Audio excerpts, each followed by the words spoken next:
नमस्कार दोस्तों, स्वागत है आप सभी का सीटेट पॉइंट के यूट्यूब चैनल पर। दोस्तों, आज के वीडियो में हम सूक्ष्म शिक्षण यानी माइक्रो टीचिंग के विषय में डिटेल में डिस्कशन करेंगे। यह दोस्तों वीडियो आप सभी के लिए काफ़ी इंपॉर्टेंट रहेगी, इसलिए वीडियो पूरा ध्यान से देखिए। आइए स्टार्ट करते हैं।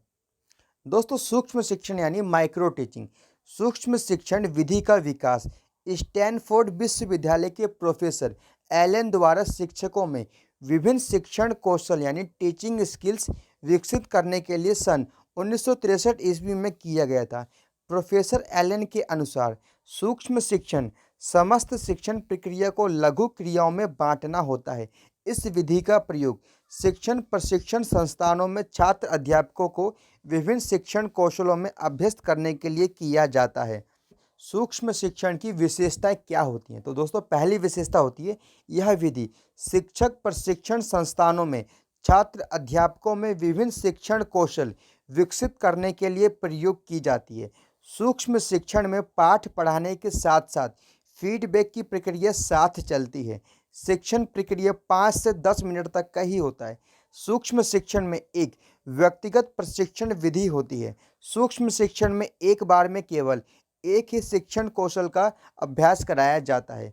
दोस्तों, सूक्ष्म शिक्षण में पढ़ाए जा रहे पाठ की वीडियो रिकॉर्डिंग होती है, जिसमें छात्र अध्यापक की फीडबैक की जाती है तथा इसे ऑटो फीडबैक कहते हैं।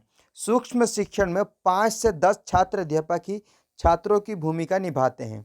दोस्तों, सूक्ष्म शिक्षण यानी माइक्रो टीचिंग के स्टेप्स क्या क्या होते हैं?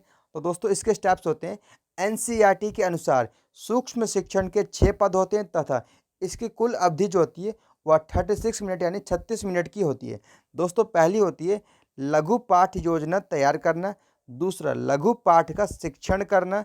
लघु पाठ की प्रतिपुष्टि यानी फीडबैक करना, जिसमें शिक्षक पढ़ाने वाला छात्र अध्यापक व अन्य छात्र अध्यापक वीडियो रिकॉर्डिंग को देखने व कमियों को जानेंगे।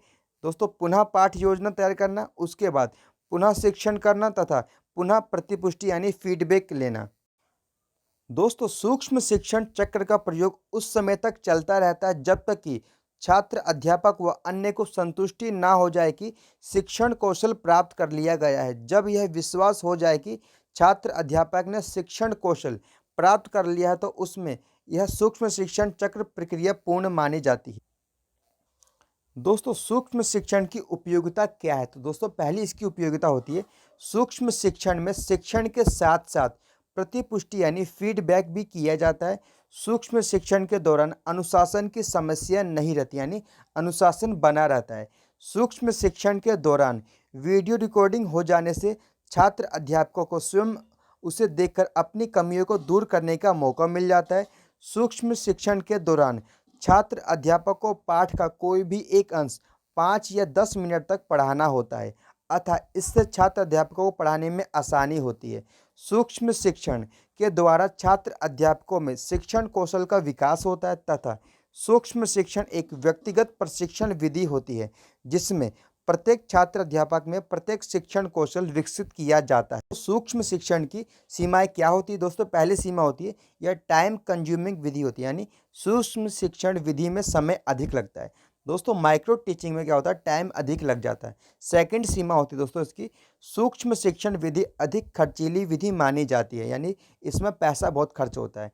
इस विधि में छात्र अध्यापक को केवल पाठ का एक अंश ही पढ़ाना होता है, जबकि वास्तविक स्थिति क्या होती है, एक अध्यापक को कक्षा में पूरा पाठ पढ़ाना होता है।